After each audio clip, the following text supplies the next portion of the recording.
Open the podcast bay door as hell.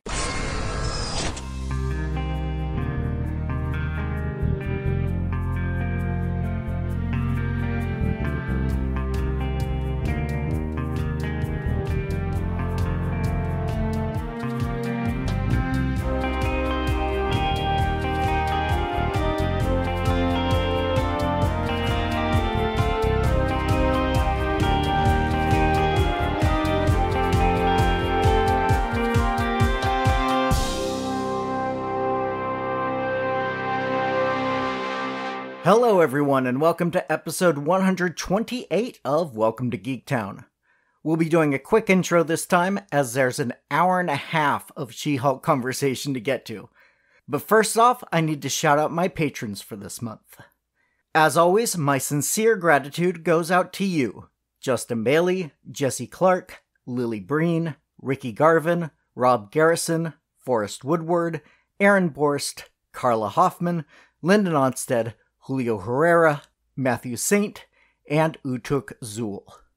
Remember, it's just $1 per month to join in and get this monthly shoutout, as well as full scripts and audio outtakes. As you should have heard last episode, I realized a little too late that I should have made sure to include a woman's point of view on this particular show, since it is written, directed, and stars women, and talks quite a bit about issues that are particular to them. Andy was kind enough to connect me to a few female podcasters, and we'll be featuring them throughout this deep dive, starting with today's guest, Brooke Heyn. I'll go ahead and let Brooke introduce herself right now. Thank you. Well, my name is Brooke Heyn, and beyond being very happy to be here to talk about this amazing show, I join Andy in the Kiss Your Franchise Goodbye podcast on a mostly weekly basis. It would be weekly if it were up to him. The rest of us are just putzes. So we do our best, and I have been on several others and have a pending podcast of my own coming if I could ever get my act together. But I work as a sexual empowerment coach, helping people to overcome trauma and to reestablish their identities and become empowered in who they are. And I take that into all things geek as well. So I'm hoping to be on some panels this year at FanX again, like I used to be, and just really starting to get myself out there again. So that's me. You can find me on Instagram. You can find me on Facebook, LinkedIn as Brooke Heyn. And if you're really curious into my Twitter, which is the dark side of Brooke, it's at Prudent Views on Twitter. Excellent. And so what's your comic book background? I didn't read comic books until about, Andy, what year was it? Like 2015? Is that when I started doing? Yeah. I tried to read them when I was younger, and so I'm on the autism spectrum, and they were really hard for me to comprehend because I needed the order. Like when I read regular books, I have to read, if I even skip an and or an I, go back and reread the whole page. And so comic books were kind of difficult for me when I was younger, and I got into them about around 2015 with the Star Wars comic books that were coming back out, and my daughter loves all things graphic novels. And so through her, really, I've been getting more and more into them, and I find them fascinating and brilliant, and I love the cliffhanger factor of comic books themselves, and I find them really enjoyable now. So I'm a newbie when it comes to actual comic books, but loving it. Excellent. Well, then that puts you right in my audience's wheelhouse, because that's my intended audience, is people who are pretty new to comics or are curious about comics, but, want to fill in the gaps in their knowledge in a safe space away from gatekeepers and other toxic fans who... Yeah. I ran into that a lot at FanX. They were like, oh, have you read the comics? And I was like, no, but I'm actually fine. Like, I'm in my own lane, and I like the things I like for my own reasons. So. And Brooke is really selling herself short here. Like, you are a supreme geek, nerd, whatever title you want to take, and you can hold your own on Star Wars, MCU any number of topics. You're in it, and we've That is had true. a lot I of am fun. a super geek, and I love all the things. And I've been on the debate panels at Comic-Con. Like, I am, sorry to all of your listeners, I am Team Tony all the way, and I always will be, and I will die on that ship.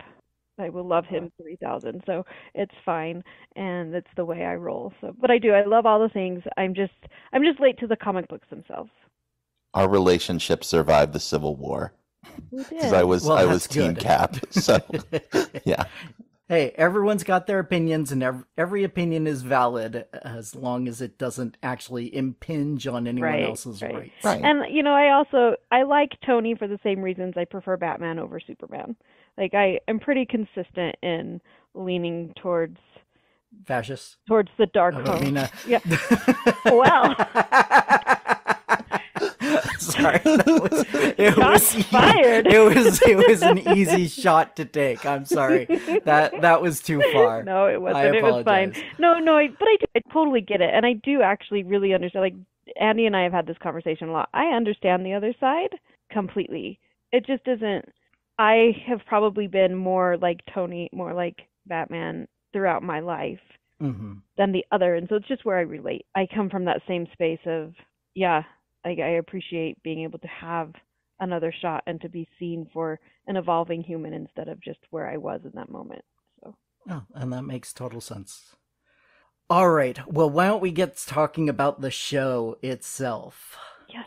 It opens with the TV montage, as I noted it, and I found it interesting that Titania is noted as a super influencer in the show. In the comics, she has been pretty much a villain, a straight-on villain her entire career. You know, she's had a few moments. In fact, she's recently going through a period of time where she's on the straight and narrow.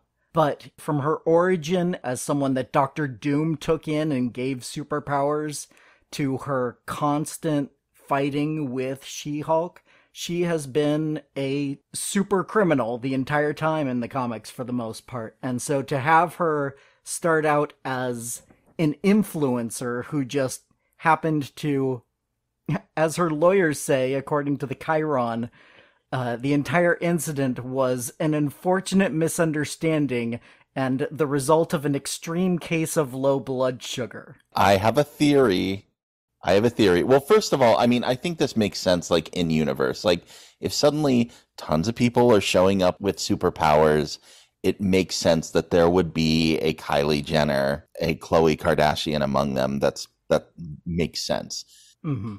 But the fact that Jennifer Walters was going to win her case, and they sort of laid that out, I wonder if those nasty, dirty folks at the Roxxon Corporation didn't ask Titania, hey, wouldn't it be terrible if you just threw a fit at your traffic ticket court and busted through a wall? Wouldn't that be hilarious to do it for the gram? And they knew that it would result in a mistrial, maybe not knowing that Jennifer Walters was the Hulk, maybe knowing that she was the Hulk. But I'm just not putting it past the people at Roxxon, the most evil corporation that exists in the MCU. And it might not even be past GKLNH. Maybe that was part of their plan the entire time. You know, it's possible they learned of Jennifer's powers in some way and used that as an excuse to bring her out and then have this opportunity to take her on as their employee. Yeah, it seems like there weren't very many missteps on their part as far as, like, calculating that opportunity and saying, hey, we're gonna take this for ourselves. Yeah. Although, just as a minor sort of nitpick, if JLKH wanted to declare this a mistrial, shouldn't Jen have been at the hearing that decided that? Interesting. Shouldn't opposing counsel be there to state their side of the case and say, I object to this motion? So it seemed like if the district attorney's office had representation, she wouldn't necessarily had to have been there. It was Dennis. I mean, maybe it was Dennis, yeah. not probably quickly the same evening and have that come out like as she's walking into a bar. That seemed a little bit off to me, but I could see action being taken swiftly.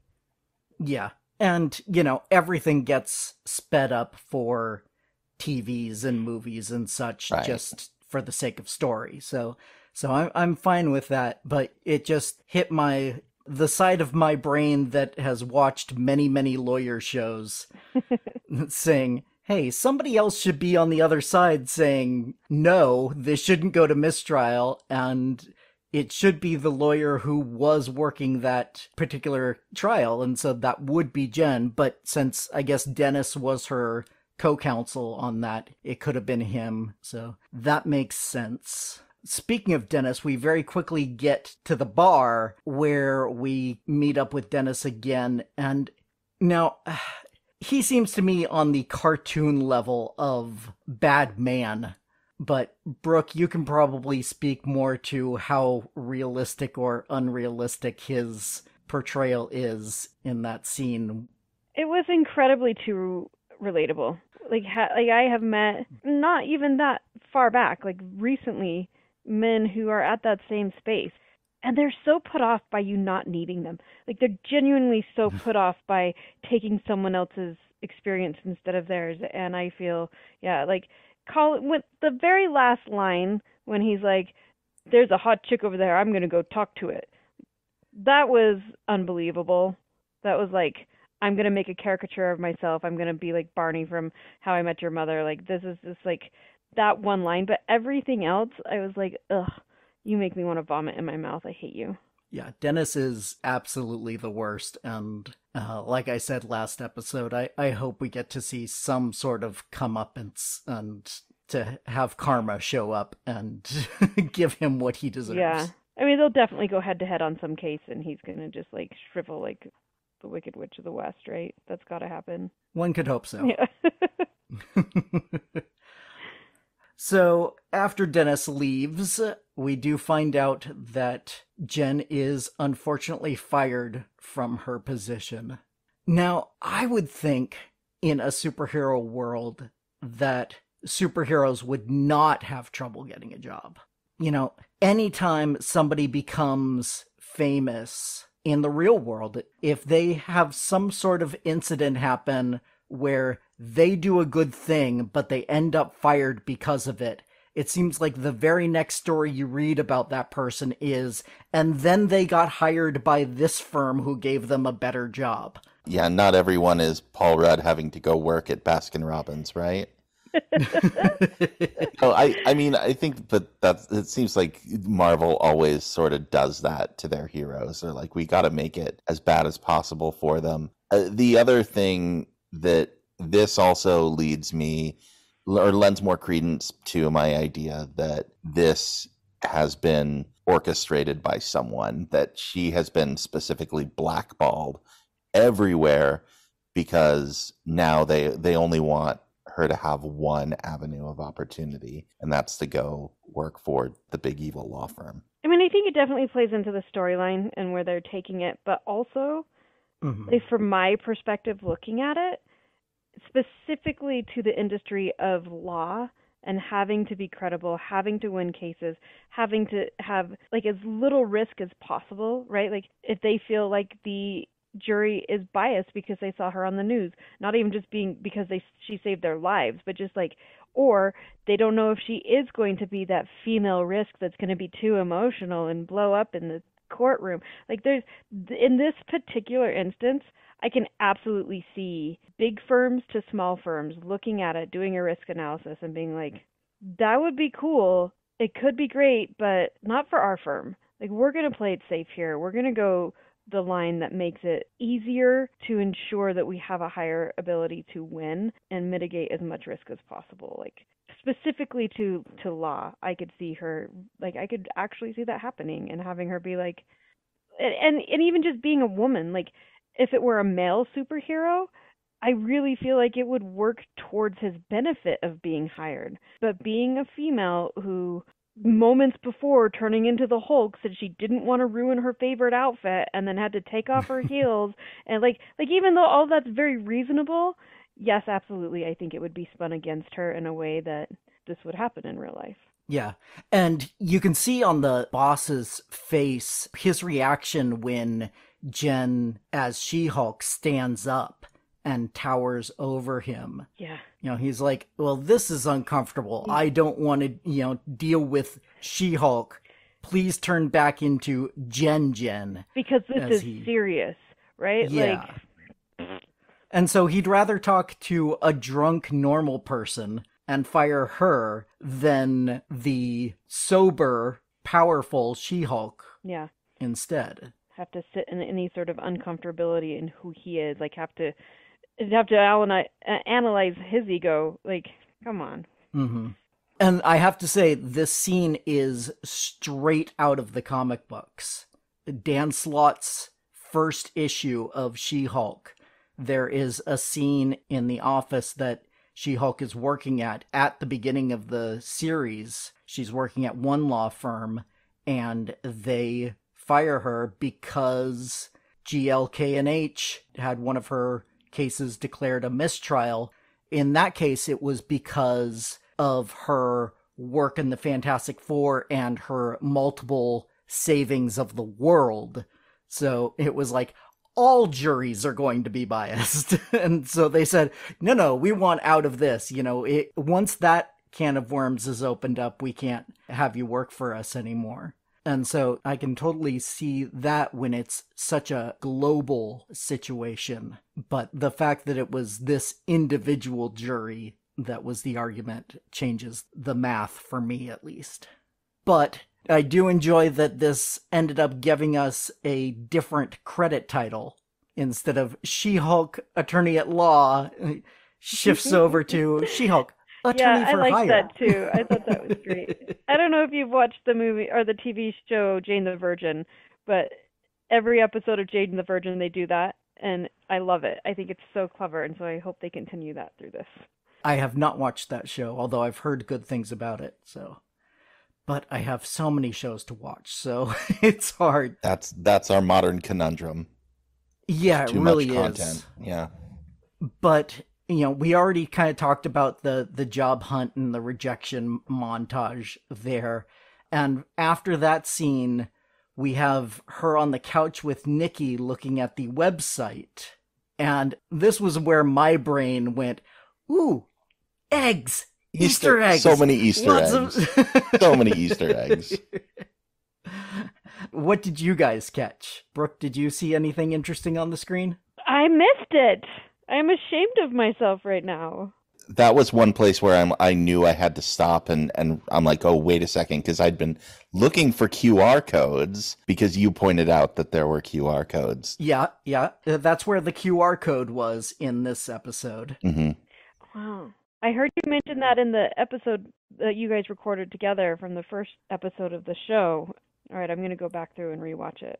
Yeah, on the website, there's a QR code, and that will get you a copy of Dan Slott's first issue of She-Hulk, which this episode of the show, there are moments that are directly from the page, as I've already mentioned. And then... so what else? What else did you catch, Andy? So I caught both of the other references. First, that someone is finally talking about, hey, what's this giant stone man in the middle of the ocean doing? What is this? And I like that it's just one of those, like, clickbait things on the side of a page where it's like, people are asking about this thing. What is it? Well, that's what I found interesting about the article title. Was the first time I glanced at it, I thought that as well, but it actually is, instead of it being like, why is there a giant statue of a man? It's a statement. It says why there is a giant statue of a man sticking out of the ocean. So I would love to read that article and see what that's interesting. Their explanation is. So maybe they know. Well, either they know or... somebody's coming up with their own explanation and offering it up as fact. But yeah, the fact that it was a statement rather than a question, I found interesting. And then what else? What was the other one you can go ahead and give the other one, which made me very happy. Well, there are actually 3 more. Okay. Well, the other one that I noticed was man with knives in hand in bar fight.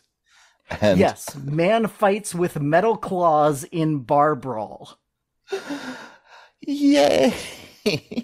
I mean, and I had been poo-pooing last week. I'm like, they're not gonna introduce the X-Men in this, and I'm like, oh my gosh, that's a big one right there. Oh man, I just turned it on. I went to the screen. I had to get into this. Okay. I got so caught up looking at the Swiss Village mascot thing. I was like, what is this? That's why I didn't catch anything else. This is really funny. I'm so sad I didn't notice it before. So the other little things I saw were the Iron Man shoes for sale. Those are fantastic. Iron Man 3s. Yes. And then you have to pause at just the right moment to catch the very bottom linked article. But it says, scientists discover new element inside. And then the rest of it is cut off. Hmm. And so when you combine metal claws in a bar brawl and a new element discovered, I'm thinking adamantium is going to be showing up in the Marvel Universe before too long. Well, and it also made me think that coming up soon, we have Quantumania. And if there's any time we're looking for things inside of other things, it's like thinking about getting small, going into the quantum realm maybe. But yeah, maybe adamantium. I don't know. There's lots of good stuff there. Well, up along the top it says Find Ant-Man, and then it has a section for Norse mythology, and then the Avengers, and next to it says Insanity. Like, this whole thing is very clever. It's very clever the way they threw it together. The fact that Insanity is one of those, I'm guessing that top bar there is Jen's recent search history. And so those are the things that she searched for. She's like, okay, if I'm going to be a Hulk, I need to know about Thor. I need to know about Ant-Man because I know he's doing a podcast. And her car was just ruined. And obviously a Hulk is going to be concerned about sanity. And so that would explain her searching for insanity. So that was my thoughts as to what those words up at the top of the screen were. Her recent searches on that page. But I could be wrong. One never knows. Very clever. Yeah. And the description underneath the Swiss Village mascot, like, have you ever wanted to pack up everything in your life and start over in a cozy village straight out of a storybook? Like, oh, so yes, we're just going to explain what's happening to her life right now, that she's going to become the main character of a comic book. Okay. Yeah, well, I mean, at the same time, it's like she's kind of giving up at that moment. Yeah. You know, she's thinking about packing everything up and giving up on being a lawyer and just going to a random town in the middle of nowhere and becoming a dressed up mascot. Yeah. So this is Jen at her lowest point. Yeah. Well, maybe her second lowest point as she gets a text. Yeah. Family dinner. Yeah. And did you notice her lock screen? I noticed her lock screen. Yes. Brooke, did you? Okay. Oh, yes. That is everyone's bum. That is America's, yeah. That is America's ass, as it were, on her phone. She is obviously a Cap fan from way back, with her obsession with his virginity and then having his ass as a lock screen. She is obviously a big Cap fan. I mean, I don't blame her that. For those. Oh no. You know, I've enjoyed that cake, and I'm way to one side on the Kinsey scale. That's right. But I can appreciate a fine set of glutes. So why don't we get into the family dinner? Oh, the family dinner. Oh, Ched. Now, oh man, Ched. So when in the first episode, Jen and Bruce were having that conversation, and Bruce said, talking about the smart members of their family, well, there's Ched, too. I didn't realize he was being sarcastic at the time. I thought he was serious. I thought he was serious, too, but... But apparently not, because Ched he's not quite at Dennis level, but he's pretty bad. Well, I mean, he is now the manager of a Best Buy. Best Buy. That's, Yeah. That's not bad. Like, good on you, No. Ched.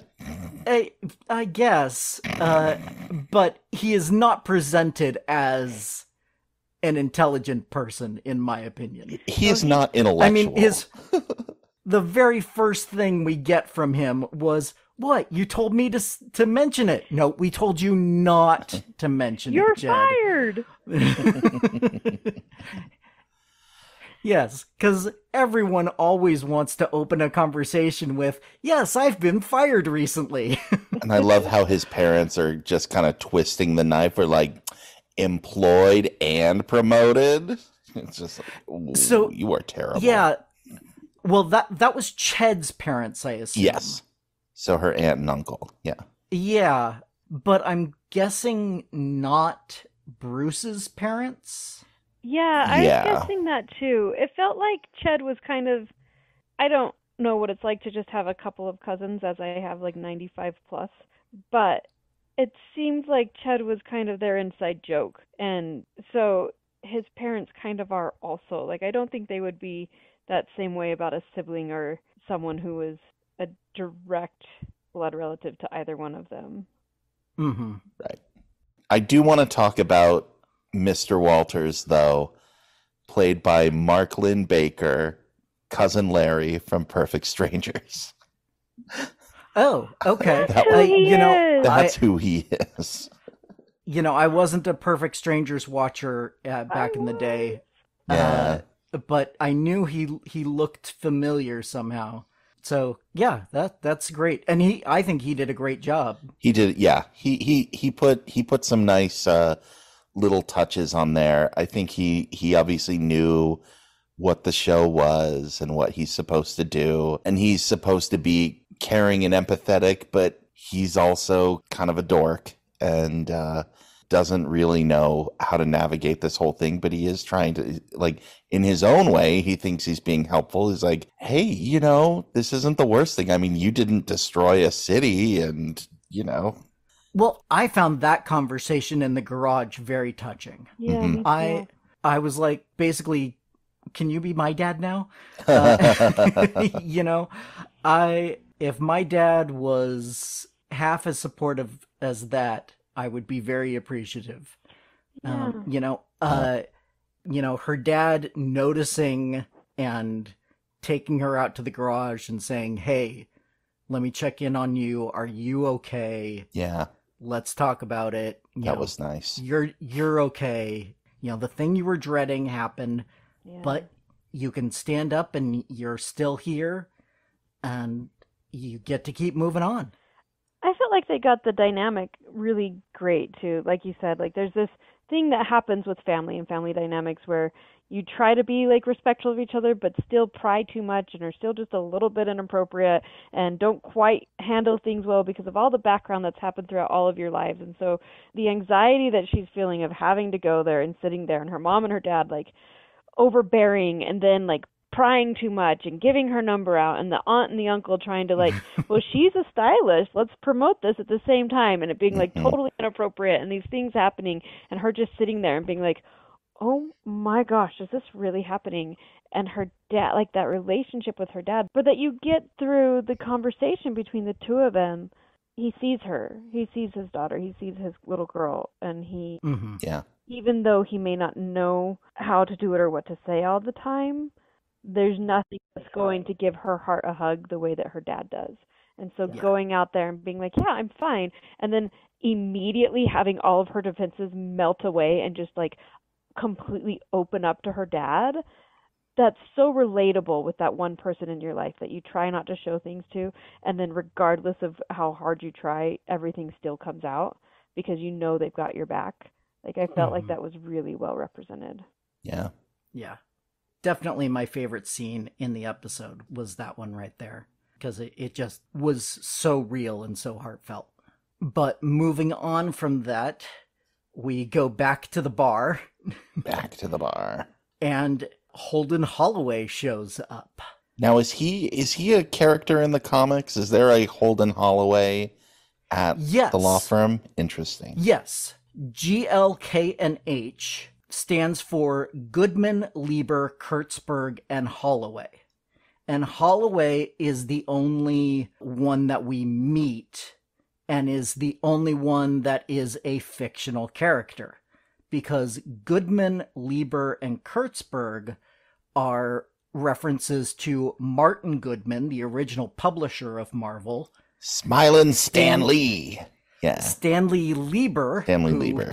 Who later changed his name to Stan Lee, and Jacob Kurtzberg, who became known as Jack Kirby. Right. And so that law firm was created by Dan Slott and is in the very first issue of his run on She-Hulk.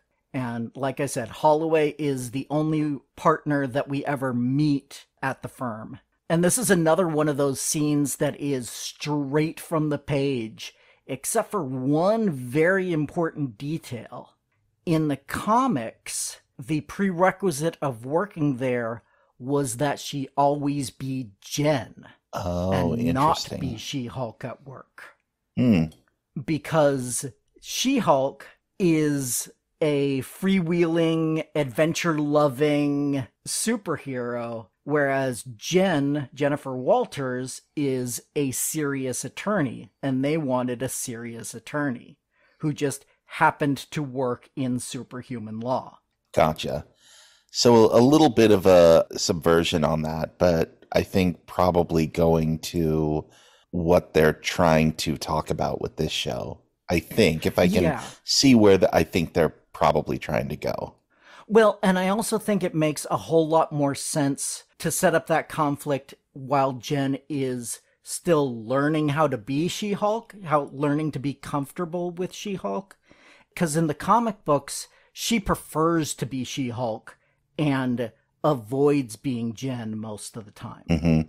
She likes herself as She-Hulk better. Oh, interesting. She sees that more as her true self. And so to have the requirement that she show up to work as Jen is a similar sort of conflict to this Jennifer needing to show up to work as She-Hulk when she still sees Jen as her true self and She-Hulk as this other. And interesting, I mean, not only does she not want to be She-Hulk, she doesn't want to be called She-Hulk. She's like, why is it just that I'm some adjunct of a man? Derivative of him. Yeah. You know, that doesn't make any sense. You know, you mentioned that it was your favorite scene with her dad. My favorite scene is coming up where she's walking through the office for the first time. Okay. And saying like, none of these bozos, you know, ever had to worry about feeling like this, that this is the only reason why that they're here. And we get this great, like she's talking to us through the camera, and then Holloway turns to her and asks her what she thinks. And she's like, obviously hasn't been listening. She's like, I'm agnostic. Interesting. I will think about that interaction for the rest of the year. And I'm like, oh, Jen, me too. Oh, yeah. Won't we all? Yep. I know I have definitely been in that situation where I am thinking about something else and somebody says something and I just kind of go, yes, yeah. I heard exactly what you said. Mm-hmm. Yeah. And I will respond as non-committally as possible and see if I can pick it up from context. Right. Try not to give myself away. But that was really painful though. Like that she obviously feels like, oh, I'm here because I check a box. I fill some quota. I'm a freak show.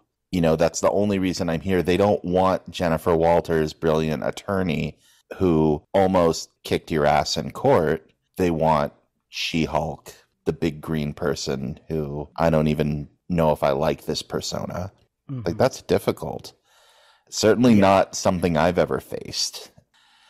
This episode was written by the showrunner Jessica Gao, who I'm sure has shown up in jobs as a woman of color where maybe she feels that way, that she's here as a diversity hire and she has to prove herself, and that everybody looking at her thinks, oh, she's just here because the company's being woke or whatever. That's a burden I'm never going to have to bear.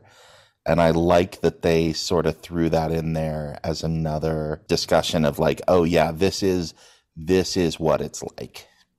And this is something we need to be aware of. Anyway, that's why that's my favorite scene.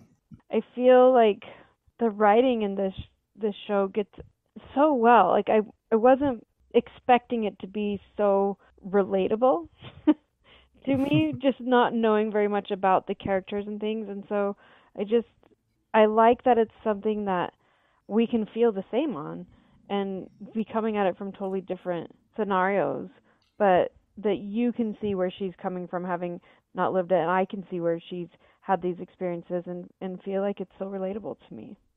Yeah. I noticed during her talking to the audience as they're walking through the halls, did you notice that one of the offices had a bunch of comic books in it? I did notice that on my second run through. I didn't stop and take a look at all of them, but I went and found one of those explainers of like all of the comics that are in there, and I'm like, that's pretty cool. I could tell from just looking at them on the screen. I could recognize a few of them, at the very least logos, if not the specific issue. But one of the things I loved about Dan Slott's run is in the Marvel Universe, the comic books are true stories. Oh. So the comic books are like the real life adventures of the Fantastic Four, and there are people whose job it is to get together with the Fantastic Four every now and then and be like, okay, so what happened in your life recently? And so comic books are evidence you can bring in to a trial. That's great. Yeah. So the, GLK&H has a giant library of comics that they will go to for searching past precedent. Just like you would go through the law books at an actual firm, they go through the comic books and see, okay, when did something similar happen that this has already been decided on? Can a council cite precedent? Yes, in Fantastic Four issue 662 when Galactus showed up, and yeah. Exactly. Excellent. Yeah. That's wonderful. Although I feel like maybe that's a little bit of like nerd wish fulfillment, that like if we all had the mind of Tom Brevoort, famous editor at Marvel who's an encyclopedia of many, many things. And if we all had that encyclopedic knowledge, that we could bring it up and it would be useful in settling arguments, like in the real world, instead of just us like sitting around and having fun with it. But still, that's a fun idea for a comic book. I like that idea that's like you can go into your long boxes and find evidence for trials. And that they're like the stories that we have for our kids, like the Brave Girls stories that I like read to my daughter when she was younger. It's like all historical figures and stuff, but done animated and these different things. Like that's their version of those books. That's awesome. Oh yeah, those those are being fun. taken into court. Yeah. I mean, I doubt that that's the case in the show, because among other things, superheroes have only been around really for the last 15 years in this universe, as opposed to the 70, 80 plus years that right. the heroes have been around in the Marvel universe. But it's still a fun concept to play with. And a little precursor to that, they're bringing her in to head this superhero division. Right, yeah. And man, head of a division gets you a nice office, doesn't it? Yeah. I'll take that office. Your own fridge, nice desk. Got the mini fridge, got the nice desk, got the view of LA. with many champagne bottles. I will say the family dinner, I didn't realize that they were in LA until the end of this episode when she said, "Hey, are you coming back to LA anytime?" But the family dinner made me truly feel like they were like in upstate New York somewhere by all their interactions. So I was thrown off a little by that. I can see that. But, I grew up in Southern California from age 4 to age 34, I think, or so. I recognized the skyline when we got the opening shot before her first day at the office and that sort of thing. And, it's one of those little details, but if you look at the TV montage that we get, they all say like LA in the morning and stuff like that. So yeah, they have definitely settled this as being in Los Angeles. Now, is that a real building? Is that some place like that we know where it is, or? I didn't look it up. I wouldn't doubt it. There are plenty of, it's not like New York City where it's just skyscrapers everywhere. Right. But in downtown LA, there are a decent number of large buildings like that. Some skyscrapers and other tallish buildings. It wasn't like one of the real famous ones. Right. But I wouldn't be surprised at all if it was an actual building in Los Angeles. Right. This isn't like in the Raimi Spider-Man movies where they're using the Flatiron building to say it's the Daily Bugle or anything like that. This is right. Yeah. Like I said, not a particularly well-known building. It's not like the Wells Fargo or like Capitol Records or right. Any of those really immediately recognizable buildings. Right. So, after we get the layout of the office, we get a visit from Pug. Now, I understand Pug is a character in the comics. Yes. Tell us about Pug. So, Pug is another character from Dan Slott's run on She-Hulk. Mm-hmm. So, Kevin Feige was serious when he said that they were drawing a lot from Dan Slott's run. GLKNH is from Dan Slott. Pug is from Dan Slott. And his real name is Augustus Pugliese and goes by Pug. And in the comics, he had a crush on Jen for most of the book's run, but was never really able to tell her. And by the end of Dan Slott's run, Jen and Pug were friends only. He has, due to magical intervention, has lost his romantic feelings for her. He is no longer in love. They are very good friends. He's a constant support in Jen's life during Dan Slott's run on the book. I gotta get me some of that. Have Madam Web show up in an alleyway somewhere and be like, okay, what can I trade to like take away my crush on someone? Like, that would be wonderful. Just like make my life easier, please, so I don't have to worry about this as a distraction. The storyline that's involved with is a really interesting one because it also involves Star Fox. Oh. A character that we saw at the end of Eternals. Mm-hmm. And has the power to make people fall in love with each other. Right. And so there are some real discussions of consent in that storyline. That's what I remember when that showed up at the end of Eternals. There were like two main reactions. One was, OMG, Harry Styles, 1,000,000 exclamation points. And then the other is like, that character is kind of a garbage character. Like, can we not?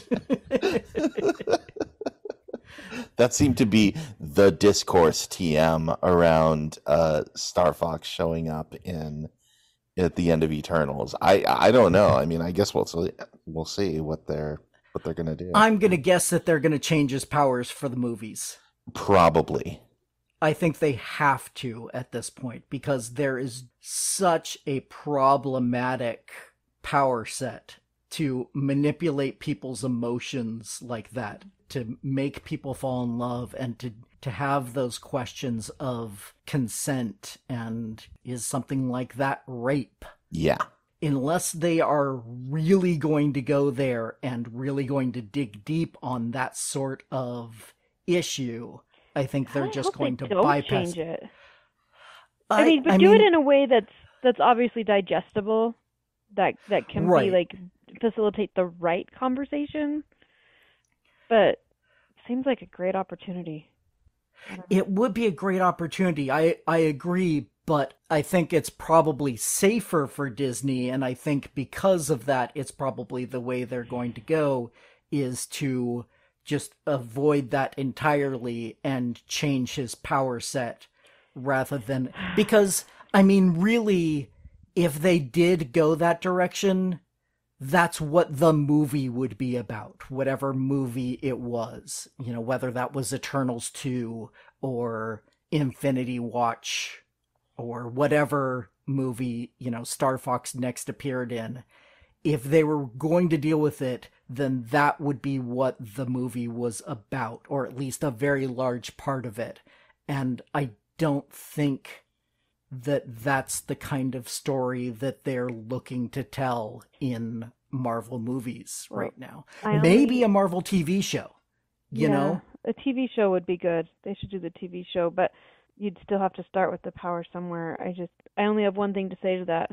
With great power comes great responsibility, Disney. That's right. Come on. Very true. Step up to it.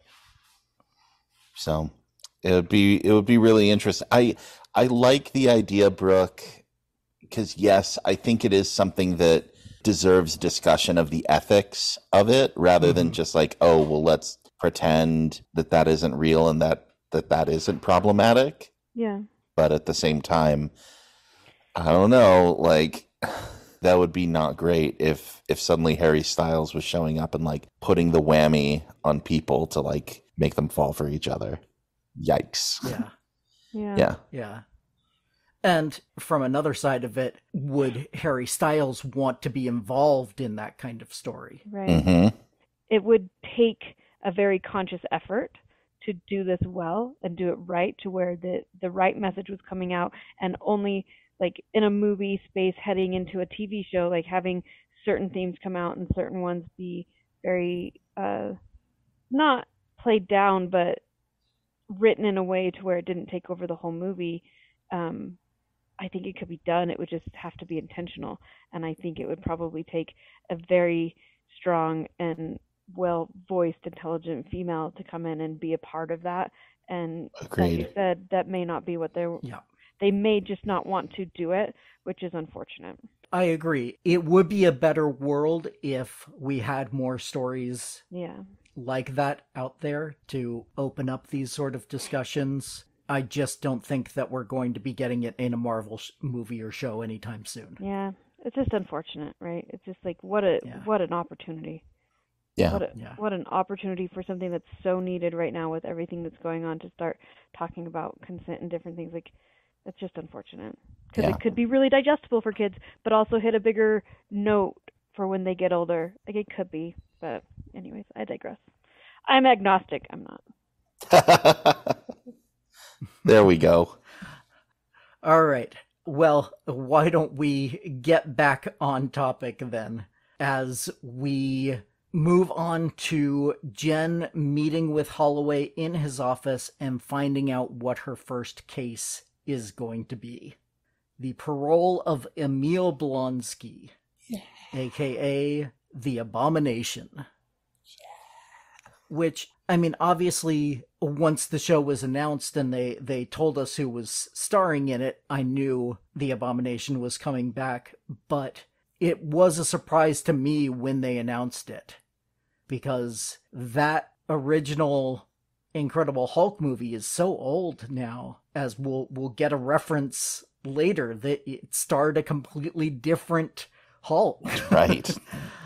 And so the fact that they're bringing back somebody from early phase 1 was a surprise to me, but a very pleasant surprise.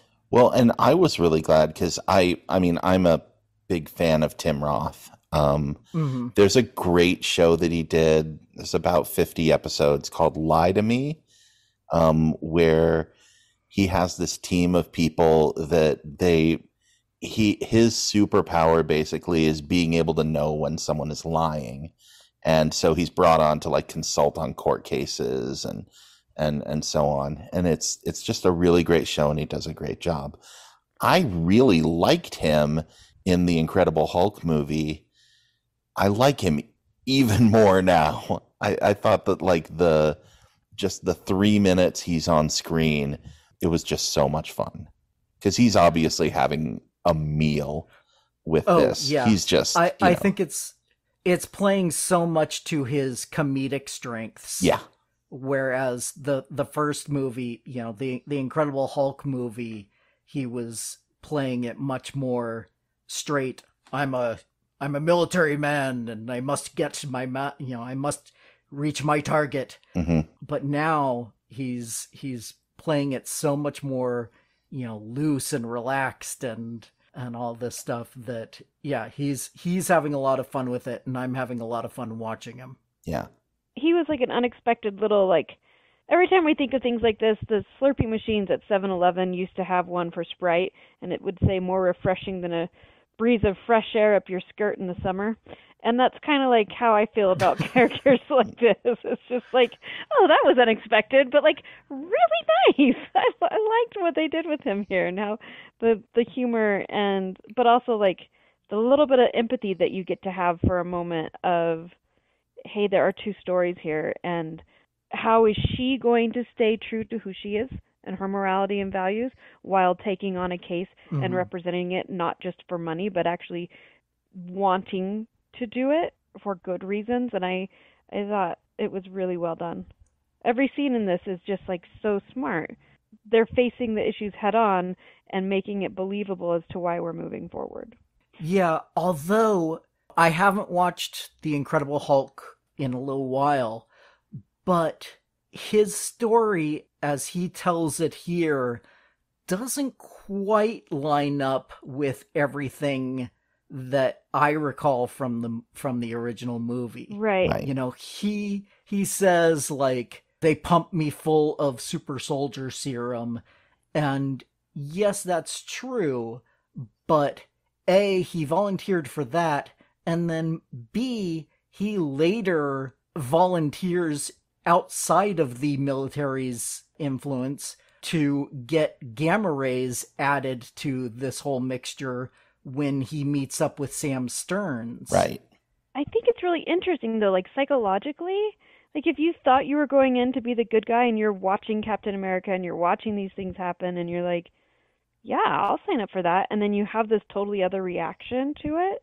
There's this part of you that internally is going to have to try to reconcile that and make it okay. And because you do think that you're the good guy, whether you know you're doing shitty things or not, bad things or not, there's going to be a part of you that still wants to believe. It's like narcissism is thrown around way too much nowadays, but there's this element of that of I need and want to be seen as good. So if he just beat down the Hulk and then was made a villain for it, why wouldn't you choose to get gamma ray exposure and try to become more like the person who's being celebrated instead of being villainized and continue down this? Our brains are fascinating, and in my coaching I talk about how our brains are highly adept at keeping us safe, and they keep us safe by letting us believe what we know. And if what we know and believe is that we're trying to be the good guy, then it's going to spin everything out until someone can stop you in your tracks and say, I know that's what you think you're doing. We got to reset here hard. And if no one did that for him and he was just trying to protect himself from being the horrible thing that he was seeing himself talked about as, I feel like he would continue down that rabbit hole really dark and deep. And obviously, like, as we go forward in the episode, it's like, oh wait, surely he's trying to pull something over her eyes because now look what's happening, right? Like if we skip to the end of it, it's like, here he is, an absolute like genius, not necessarily unlike Hannibal, right? Where he's like believing this, you believe it with him, you have the empathy in it, and you start to look at it, and then you get more information, and you're like, son of a gun. Yeah. I mean, but I think, Brooke, you hit the nail right on the head. You know, he doesn't believe he's the bad guy, and he says so. And I mean, I'm inclined to. No one ever believes they're the bad guy. Everybody is the hero of their own story. Right. And we can all agree that Thunderbolt Ross is the real villain here, right? So, you know, who started him down this path. But as you said, Kurt, you know, he volunteered to get injected with this unproven formula from Samuel Stern, aka the leader. Like, fingers crossed if we can get Tim Blake Nelson to show back up again. If he shows up in this series, I will be so excited, because I always thought that was a loose thread in the MCU that I wanted them to bring in more. And I don't know that they'll do it. They don't have to do it to make me happy, but if they did, that would be really cool. But I like this, that he is, I think, trying to be reformed. And, you know, based on what we saw in Shang-Chi, he is a different kind of abomination. Like, he has some sort of rapport with Wong, you know, and he's not trying to break out from this fight club. He goes back to his cell when he's done. I think there's something else going on. And again, I can just throw this out there. The idea that he has these 7 life mates. What does he call them? I can't remember. Yeah, 7 soulmates that he met through the prison pen pal program. I just, is this, are these, That's a real thing, yes. Well, no, I know that is a real thing, but I keep going back to whatever Julia Louis-Dreyfus is setting up. And Thunderbolts, probably. Yeah, probably Thunderbolts. And it would make sense to be trying to get Emil Blonsky out on good behavior to be their Hulk for Thunderbolts. So I don't know. That's where my mind went. The fact that he kind of punched the 7 soulmates a few times in the conversation was like, this has to come up later. We have to find out who these 7 are, or you know, or maybe these 7 don't actually exist and are, but there's something there that is going to be a story element later. Right. And I wonder if they, assuming that they are real, is Wong one of those 7? Is, you know, are they the rest of the Thunderbolts? Is he talking to Yelena and US Agent and, you know, and all these guys? Are they basically talking about setting up the Thunderbolts? Or is this something else? That's what I really wanted it to be. And as I tried to think about who would the 7 be, you know, I started listing off and I couldn't come to 7, but I'm like, I bet there are other people that I'm not thinking of. I recently finished a rewatch of Daredevil and forgot that at the end of that, they sort of teased the FBI agent from season 3 potentially becomes Bullseye. So is that, maybe they're bringing that? That could be one. You know, we just don't know. So yeah, like, I mean, we know from advertisements and such that Daredevil is going to show up in the show somewhere. So depending on how much of his show they want to make canon, they could bring in things like that into the MCU, right? And make Bullseye one of the Thunderbolts, which the Thunderbolts in the MCU, as I see them, are pretty equivalent to what was in the comic books called the Dark Avengers. Dark Avengers, yeah, the Bendis Dark Avengers, which I love that series. Yeah, with Norman Osborn as the head, and Bullseye was the Hawkeye of that team. Yep. And so, yeah, they totally could do that. That's where my mind keeps going. And spoilers for the post-credits sequence in Thor: Love and Thunder, but I think the tease of Hercules there is potentially a Thor replacement in the Thunderbolts. I don't think you get Brett Goldstein at sort of as his career is like ramping up if you're not going to give him something to do. So. Oh, yeah. No, I totally think Hercules is coming back at some point. Yeah. But yeah, no, he would totally work as the godly equivalent for the Thunderbolts / Dark Avengers. Yep. That's what I'm thinking. But probably that's enough. That's pure speculation. Trying to forecast what's coming up. Let's talk more about what is. As we get Jen back at home calling her cousin up. Yeah. And again, as I said in the first episode, I think the relationship between Bruce and Jen, it's so well portrayed. It's so breezy and comfortable between them. When Jen starts going on her mini rant, Bruce is just like, no, oh, okay, I'm just gonna kind of let you talk, and then I know exactly where this is leading, so I'll let you say what you need to say, and then I'll let you know what I've figured out from context already. Yes, you are taking this job. You're telling me, you're not asking me. I felt like that scene was brilliant because I'm pretty sure that Andy and I have had that exact same conversation like 5 times where I'll be like, so, and this, and he's like, yeah, but, and he's like, and like the whole time if I would just stop. It's like, yep, I know. He's like, no, I know where you're going with this. Yeah, but it's that there's also this part, like she's just come from work. She's come from the jail. She's like trying to do these things where her voice is constantly not being heard.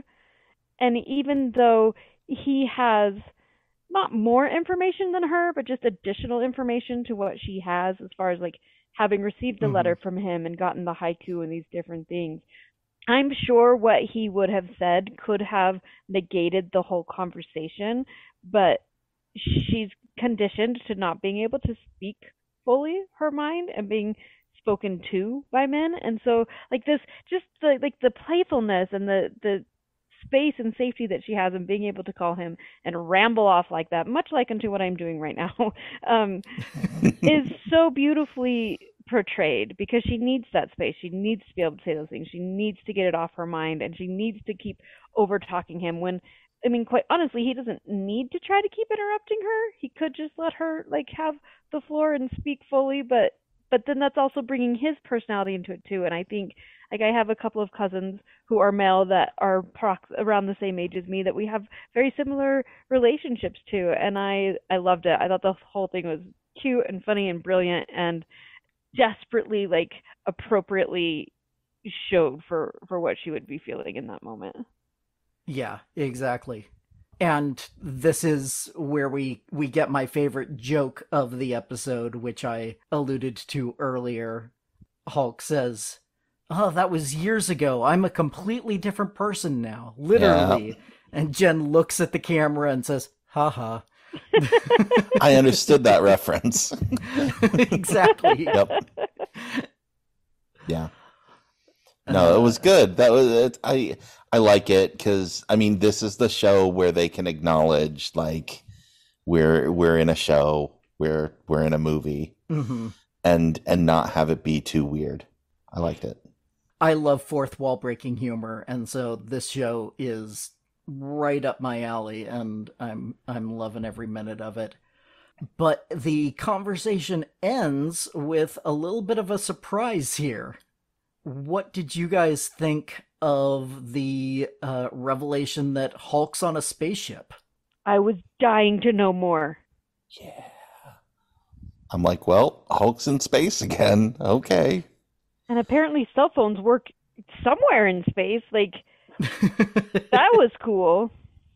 I'm sure he was probably piggybacking on the comm systems of the spaceship, because there are no cell towers out in deep space. Nope.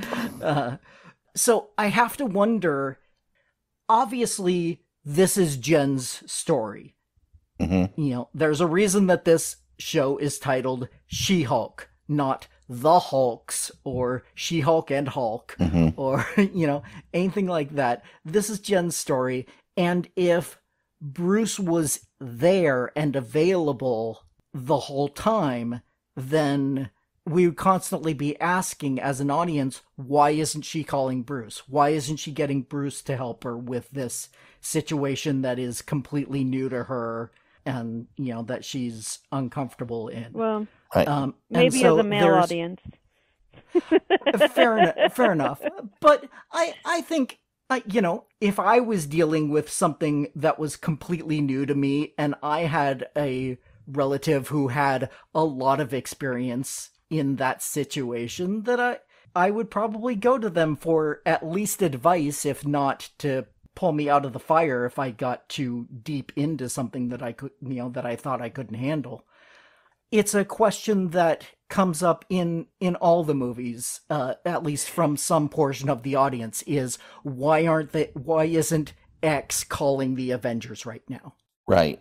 Why didn't Iron Man call the Avengers in Iron Man 3? Why doesn't, Ant-Man covered it really well when Scott says in the first Ant-Man movie, I think the first thing we should do is call the Avengers. Right. And, they give us an in-story reason why that doesn't happen. And so I think, probably the writers said, let's have an in-story reason why the Hulk isn't available to help her anymore. He was there for that training montage and to, obviously for her actual origin itself. But now we need to keep him separate so that we can focus entirely on Jen and make it her story. And so my curiosity is that the only reason that they did that? Or are they also dropping in a little foreshadowing for Secret Invasion, right, or the Marvels, or some other story that takes place in space? Is that where we're going to see Hulk next? Or do you think he's going to show up in episode 9 being like, so what'd I miss? I would guess probably the latter. I don't know. Well, I mean, the other big thing that I see people speculating a lot about is putting together the Thunderbolts, but also putting together a young Avengers team. And we already have about 2/3 of those sort of identified, but we are missing a Hulkling. So that could show up, because of Secret Invasion, that could show up some other place. But everybody seemed to think that this was like let's bring in some like kind of World War Hulk type content and bring some of that back to Earth. So I don't know if that's what they're setting up for, but I literally had this thought as you were talking right now and remembering something. I believe I read rumors. I don't think it's been confirmed yet, but I think they are bringing in Scar, son of Hulk. Mm-hmm. In the comics, that was Hulk had a son while on the Sakaar planet. Mm-hmm. Or at least got somebody pregnant while on the Sakaar planet, and she didn't give birth until after he had left. So that could definitely be how they're bringing that in. Yeah, he's and that's the type of spaceship that picked him up, right? It was okay. Yeah, he says in the very first episode that it's the same ship that caused the car accident in the first place. And that was a Sakaari courier class ship. Mm-hmm. So, yeah. So he is probably headed back to Sakaar to meet his son. Or possibly to make his son. Or something. Who knows how that... Surprise, Bruce. Ending. You have a kid. Yeah. It's like, I was Hulk for 2 years. I wasn't aware. And then And then I've been gone for 7-8 years since then. So I don't know. It could be, might be interesting. Yeah. Could definitely, especially if it's half alien and it grows up at a different rate from humans. It could easily be like a teenager type, and be one of the Young Avengers. That wouldn't be Hulkling. That wouldn't be Hulkling. Has a very different origin story. Because he's a Skrull, right? He is half Kree, half Skrull. There you go. That's it. And in the comics, he has now united the two empires together and is the emperor of both the Kree and the Skrull. Hey, that's a good gig if you can get it. Sounds good. Especially when you're also allowed to have your husband there as your consort / high wizard. Yeah, I'll take it. Because Hulkling's husband is Billy Kaplan, which is one of Scarlet Witch's two sons. Right. I think they're potentially moving towards something like... I think that's an inevitability. As inevitable as Thanos' snap, there will be eventually a Young Avengers team. Oh, definitely. But again, we've kind of gone off on a speculation tip. Yep. And we should get back to what's basically the final scene of the show. After Jen and Bruce get off the phone, Jen immediately calls Holloway back and says, "Yep, you've got me on the job. I'm going to do my best. I've got this in the bag. No problem. He's totally going to get paroled. Oh, why should I turn on the TV?" Uh-oh. YouTube. Right. Well, that sucks. Yeah. Those are her exact words when she finds out that Blonsky has escaped, and we have footage of him fighting in the underground fight club that we saw him in Shang-Chi. Which I felt was rather controlled of her. Like, very regulated response to the situation. Yeah. And she turned to the camera for that one, so that was her telling the audience. Right. It'll be interesting to see what her in-universe reaction is. So there's a couple of possibilities I see for the next episode. We could either get She-Hulk hunting Blonsky down, or she can go to the prison and find he's already back there. Well, here's my theory, is that this is old footage. That just... Well, yeah. That's what I thought, too. Yeah. I mean, it is footage from Shang-Chi. It is literally the Wong Abomination fight that we saw in Shang-Chi. Mm-hmm. Now, so that, even if we didn't have the Disney Plus timeline order to tell us that, we now know for sure that Shang-Chi takes place before She-Hulk. Right. Or maybe concurrently. It'll be before, because the final end credits scene where Sean is talking to Wong, he's also talking to Captain Marvel and Bruce's arm is still in the sling. Good point. So It's definitely pre. So the question is, did he escape again, and this time for good, or is this just he escaped briefly again to go fight another match in an underground fight club, but will be back when Jen goes to the prison for whatever reason? I think he'll be back. I think this is a regular occurrence. I think Wong is breaking him out on the regular. He's not doing anything and he goes right back. And there's something else going on here, because Wong obviously feels perfectly fine with allowing this guy out for these fights, and Wong's whole thing is he's kind of a tight ass. I mean, he wants everyone to keep the rules, and especially during his time as Sorcerer Supreme, I think, but it is ironic that, he's telling Stephen Strange, like, don't mess with the fabric of the universe, but I'm going to go break Emil Blonsky out of prison so we can go fight in an underground fight club. Well, Yeah, and it that's makes fun. sense that would be an outlet for him. Mm-hmm. To be able to be funny and normal and charming when she gets there and be like, yeah, I'm totally reformed because I get to go be this other alter ego and let it all out from time to time, and no one knows about it. And so we all have those things inside of us that we don't show the rest of the world, so we can present ourselves the best way possible because we have a way of letting them out. And I feel like that maybe that's his deal. It's going to suck for her. Well, and it does point out again that at the very least he lied to Jen about that, because he said in his conversation with her, I choose not to be the abomination anymore.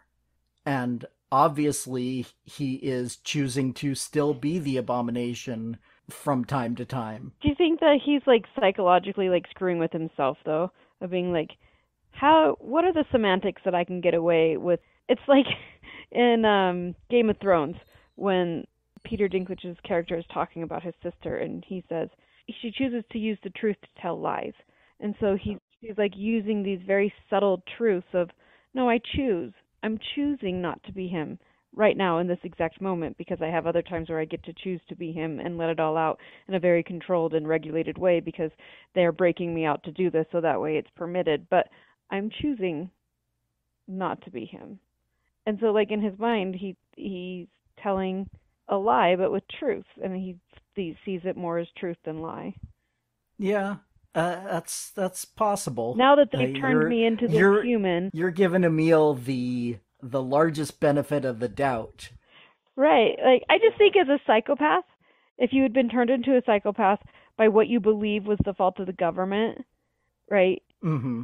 That you would find a way to justify that. And so since they have turned me into this, and they are taking me there to do it, that's like, this is an effect that's beyond my control. Like, I have this inside of me, just like the Hulk has it inside of him, only he's been given resources to find a way to marry the two.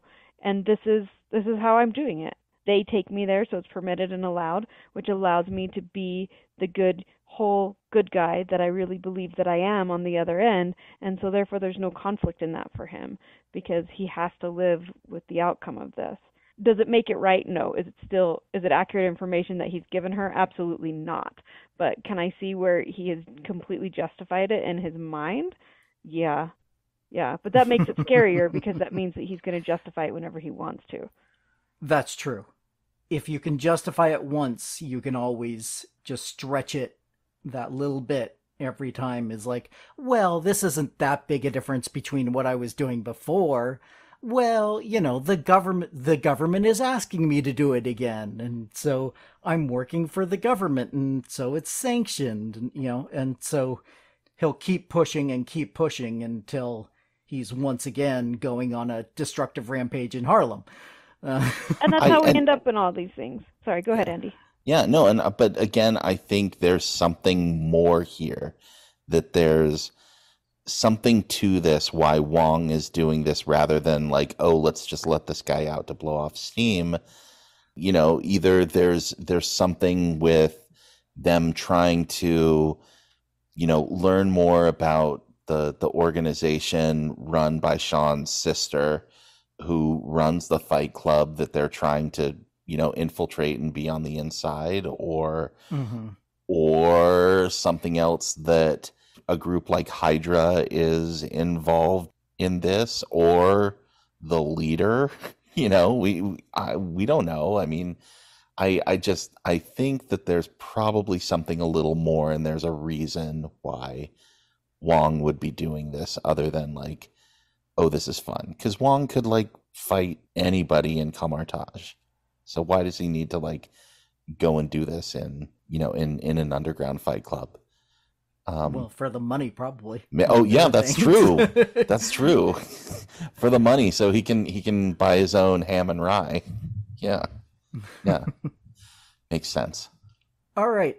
We close on Jen telling us how much it sucks that Blonsky's escaped, but as I predicted, we do get another end credits scene. Yay, end credits. Post-credit scene. The return of the post-credit scenes. I love it. But it's not all that much. It's just kind of a little button to the family dinner bit. We get a little more with Ched telling us how we need 4K even though we don't know what it is. That's right. Doing his Best Buy salesman pitch as Jen holds up the car so they can change the tire. And so Jen's basically doing all the grunt work around the house, which we also got to see in the credit scene itself. Again, done in that beautiful courtroom artist style. There's a couple things I want to just quickly go back to before we wrap things up regarding the prison itself. Oh, yeah. We see signs that it's run by the Department of Damage Control. And the look of it is very similar to a prison that is in the Marvel Comics called The Vault, which in the comics, it's in the middle of Colorado somewhere in the mountains. Right. Here, it looks like it's probably in the California desert instead. And that also makes sense since we see that Jen hasn't even changed outfits from being at the office to going to the prison. Right. And then the other little Easter egg I saw was that one of the blocks, one of the cell blocks that they walk through or past is block A113, which animation people will recognize, animation fans will recognize. Classroom A113 at CalArts in California, in Valencia, is the animation classroom. Oh. And that is an Easter egg that, you will find in every Pixar movie, in, anywhere that has a lot of either animation or special effects. You will usually find an A113 referenced somewhere, and I noticed it very prominently on the wall here, and so wanted to call that one out. Very nice for all those CalArts folks, since they're so prominent in, especially at Disney. So I did not know that reference. That's great. Was there anything either of you wanted to bring up specifically before we wrap things up? It's a tiny little joke that I thought was hilarious. Okay. Blink and you miss it. When Jen is coming into work at the office for the first time and she goes up to the door, it says pull, or we see the pull sign, and she's on the other end and she tries to pull it and the door's supposed to go the other way. And it's just like, this is a great little bit of comedy. It's like, oh, this is her life. She is a brilliant lawyer, but but she's a little distracted and is not going to open the door the right way. Right. Yeah. I refer to that as pulling a Midvale School for the Gifted. Exactly. Because there's a famous Far Side cartoon mm-hmm. where there's a kid in front of a school that is, big letters says Midvale School for the Gifted, and he is pushing as hard as he can on a door that is clearly labeled pull. Yeah. So, yeah. I thought, it's just one of those little bits, and I'm just like, oh, this show is very funny. I like it.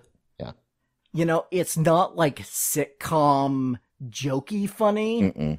but it's much more, like I said last episode, it's Ally McBeal kind of real life comedy. Oh, speaking of, since you mentioned Ally McBeal, did you notice that in the bar, Ally McBeal was playing on the TV in the background?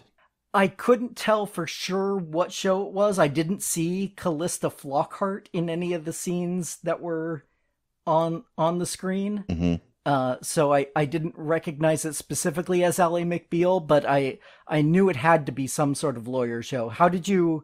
Were you able to figure it out from something specific, or? No, I just saw a thing that's like, oh, that was Ally McBeal, and I'm like, oh, okay, that made sense.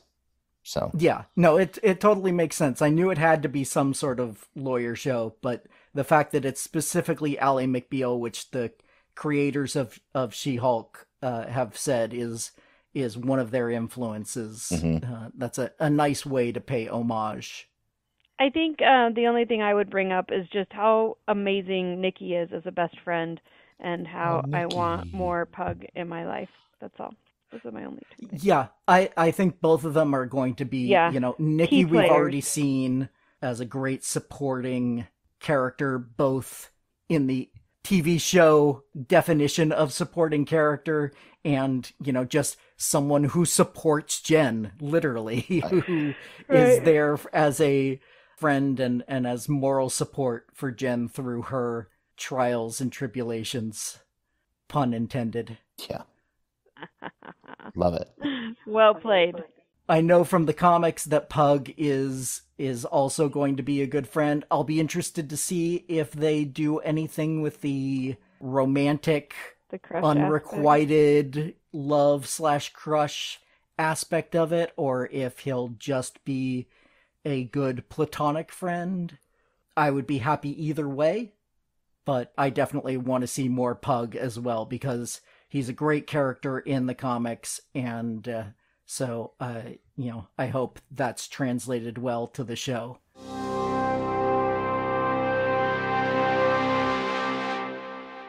That's where we ended our conversation this week. Thank you to both Andy Wilson and Brooke Heyn of the Kiss Your Franchise Goodbye podcast, which you can check out to get their thoughts on other MCU properties, as well as other long-standing film franchises, and especially how they influence and are influenced by the point in history they were made and released. Don't forget that I'd love to be able to hear from listeners on what they think about each episode, so please join in the conversation by emailing me at welcometogeektown, all spelled out, @gmail.com. Or you can go to the website, welcome to, the number 2 in this case, geektown.com, and click the Submit a Question link to send in your comments anonymously. Other contact options include facebook.com/welcometogeektown or Twitter @geektownpodcast. Also, if you'd like to support the show directly, come join the Patreon at patreon.com/welcometogeektown for just $1 per month to get access to full scripts of the shows, outtakes, and a monthly shoutout. You can also help the show grow by subscribing and giving a 5-star review over on Apple Podcasts to join the Geektown City Council, which helps other people find the show so we can all tell them, Welcome to Geektown. Population us. Welcome to Geektown is written, narrated, edited, and produced by me, Kurt Onstead. Theme music is by Aaron Levitz, logo art by Archie Santana. All other sound clips are the copyrighted material, their respective owners, and no infringement is intended, falling under fair use.